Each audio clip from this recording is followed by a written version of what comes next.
안녕하세요. 매일 새로운 사연을 전하는 읽어주는 사연 라디오입니다. 구독과 좋아요, 많은 공유 부탁드립니다. 오늘의 사연 시작하겠습니다. 안녕하세요. 시댁과 영근은 30대 여성이에요. 남편과는 결혼정보회사를 통해서 만났습니다. 일단 제가 결혼정보회사를 이용했던 건 사실 어디서 남자를 만나야 할지 모르겠더라고요. 대학 졸업 후 일만 하다 보니 순식간에 30은 넘었지. 시간 낭비는 하기 싫지. 그러다 주변 언니들의 추천으로 결혼정보회사에 등록을 하게 됐어요. 회사를 통해서 만나서인지 남편 조건 자체가 무난했어요. 외모야 사람마다 기준이 다르겠지만 둘 다 모난 구석 없었고 동종업계에서 종사하다 보니 수입도 비슷했습니다. 저희는 만남을 시작했고 1년이 채 되지 않아 결혼까지 약속하게 되었습니다. 양가 부모님들 다 노후 준비도 되어 있었고 크게 걱정할 거는 없는 분위기였어요. 상견례 분위기도 괜찮았고요. 그런데 본격적으로 결혼 준비를 시작하고 얼마 지나지 않아서 어머님이 저를 따로 불러 혹시 반반 결혼에 대해서 어떻게 생각하냐고 물으시더라고요. 갑작스러운 어머님의 말씀에 당황한 저에게 어머님께선 장남인 아주버님이 아직 미혼이라 그렇다며 사실 남편에게는 6살 많은 형이 있었는데 미혼이었거든요. 원래 시댁에서는 어떻게든 아들 둘을 순서대로 결혼시키려고 했다는데 아무튼 어머님 말씀이 차남을 장남보다 먼저 장가보내는데 돈까지 해주는 걸 알면 장남인 아주버님이 속상해할 것 같다나요? 좀 황당했지만 한편으로는 이참에 받지 말까? 그런 생각도 들긴 했어요. 솔직히 시부모님이 지원해 주신다는 5천만 원이 크다면 큰 돈이긴 하지만 주변에 시댁 도움받고 결혼했다가 이리저리 끌려다니는 케이스를 제법 봐서 그런지 깔끔하게 안 받는 게 나을지도 모르겠다 싶더라고요. 결국 양쪽 부모님의 도움 없이 저희 둘만의 힘으로 신혼살림을 시작했습니다. 그래도 양쪽 부모님께 할도리는 하고 살았어요. 맞벌이를 하다 보니 첫 해를 지난 후에는 대부분 용돈을 드리거나 외식을 하는 편이긴 했지만 그래도 최선을 다해서 잘해드리려고 했어요. 이후로 어느 다른 부부들처럼 별거 아닌 이유로 속상하고 서운한 적도 있었지만 또 별거 아닌 이유로 즐거워하며 그렇게 부부 생활을 이어갔습니다. 그러다 아주버님이 장가를 가면서 생각지도 못한 문제들이 발생하기 시작했어요. 아주버님께서는 당신보다 10살 어린, 저보다도 어린 여자와 결혼을 했습니다. 그게 화근이었을까요? 솔직히 4살이나 어린 형님을 대하는 게 편한 건 아니었지만 적당한 거리 유지하고 예의만 잘 지키면 적어도 문제는 없을 거라 생각했지요. 하지만 형님이라는 이 여자가 저를 상대로 말 같지도 않은 기싸움을 시작하더라고요. 저도 당하고만 사는 성격은 아니라서 매번 형님의 신경전에 놀아난 건 아니지만 그래도 말이 나온 김에 이야기를 해보자면요. 형님이 들어오고서 처음 맞는 아버님의 생신이었어요. 형님이 들어오기 전에는 첫 해에만 제가 집에서 챙겨드렸고 이후로는 계속 외식을 하고 있었거든요. 그런데 형님이 들어온 이후로는 아무리 그래도 집에 며느리가 둘이나 있는데 어떻게 시부모님 생신을 바깥 음식으로 때우냐며 앞으로는 무조건 집에서 챙겨드리자는 겁니다. 그것도 생신 당일에 말이지요. 저는 직장을 다니고 있었으니 그건 어려울 것 같다고 했고 그러자 형님이 저더러 돈을 내랍니다. 제가 재료비를 대면 자기가 장봐서 상을 차리겠다고요. 내키진 않았지만 무조건 싫다 하기도 뭐했고 어쨌든 저도 시집온 첫 해에는 직접 상을 차렸으니 형님 말대로 할까 싶더라고요. 그렇게 아버님 생신 당일이었습니다. 다시 볼 일도 없을 것 같으니 까놓고 이야기할게요. 제가 50만 원이나 보내줬는데 그 돈은 다 어디로 갔는지 상위에는 하나 막말로 찍어 먹을 게 없더라고요. 미역국도 소고기를 넣은 건지 어쩐 건지 모르겠고 반찬도 이건 새로 한 건지 먹던 걸 꺼내놓은 건지 그렇다고 좋은 날 식구들 앞에 놓고 반찬 타박을 하기도 그렇고 돈 어디다 썼냐 따져 묻기도 그래서 혼자 짜증을 삭혔지 뭐라 하진 않았습니다. 시부모님께서 차려진 생일상을 보시더니 형님더러 고생이 많았다 그러시더라고요. 그러면 솔직히 제가 형님이라면 아니라고 그래도 동서가 돈도 보태고 했다 이 정도는 말을 했을 것 같아요. 그런데 형님이 한다는 소리가 돈도 많이 들고 고생도 많이 했다며 한마디로 자기 혼자 다 했다는 식인 거예요. 그러면서 덧붙이기를 동서는 바깥일 하느라 바쁘잖아요. 이런 건 맏며느리인 제가 챙겨야죠. 그러대요. 그것도 좋게 들리진 않았는데 뒤에다가 한다는 소리가 사실 마음만 있으면 못할 게 어디 있냐고요? 저도 사람인데 돈은 돈대로 썼는데 알아주는 사람은 하나 없으니 기분이 좋았겠어요? 솔직히 순진한 내가 당했구나. 형님이 보통 약은 게 아니네. 그렇게 깨달음만 얻었지요, 뭐. 그 50만 원을 형님한테 줄 게 아니라 시부모님한테 따로 드렸어야 하는데. 그런데 더 어이가 없었던 건 이윽고 가족들의 식사가 끝나자 형님이 상 치울 생각도 안 하고 시부모님하고 같이 거실로 쪼르르 나가더라고요. 딱 분위기가 보아하니 저더러 치우라는 거였지요. 저는 손도 까딱 안 하고 그 뒤를 따라 거실로 왔습니다. 그리고는 저도 TV도 보고 시부모님하고 이런저런 이야기도 하다가 다음날 출근 때문에 먼저 남편하고 집에 왔어요. 집에 도착해서 씻고 잘 준비를 하고 있는데 형님한테 전화가 걸려왔습니다. 전화를 받으니 대뜸 설거지를 안 하고 가는 게 어딨냐고 묻더라고요. 그거 제가 해야 되는 거였냐고 물으니 자기가 차리지 않았냐고 그러면 정리는 제가 하는 게 매너 아니냐입니다. 형님이 먼저 나서서 아버님 생일잔치 준비하신 거 아니냐고. 저는 형님 집에 초대받아간 손님이었고 제가 남의 집에서 설거지까지 해야 되는 줄은 몰랐다고 대꾸했어요.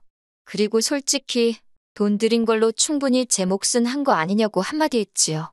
그러자 자기도 더는 할 말이 없는지 내가 할 일 네가 할 일 따지고 그러는 거 아니랍니다. 그리고선 그렇게 따지고 사는 거 피곤하지도 않냐고 비아냥거리길래 그렇지 않아도 지금 너무 피곤해서 자야겠다고 쏘아붙이곤 그대로 전화 끊어버렸네요.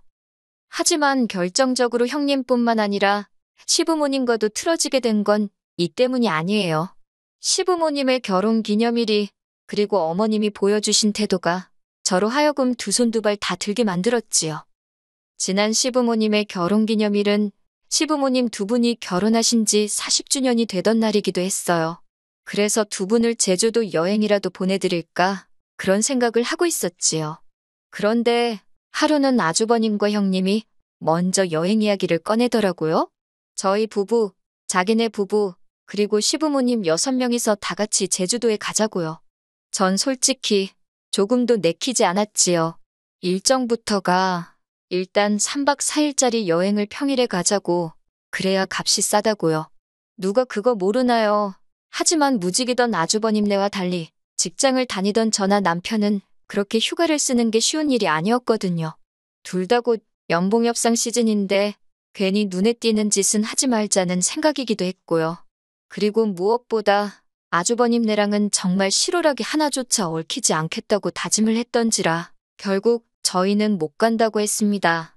가더라도 나중에 저희가 두 분을 모시고 따로 움직일 테니 이번엔 넷이서 가라고 했지요. 그러자 형님이 그래도 저희가 시부모님 여행 경비는 부담해야 하는 거 아니냐입니다.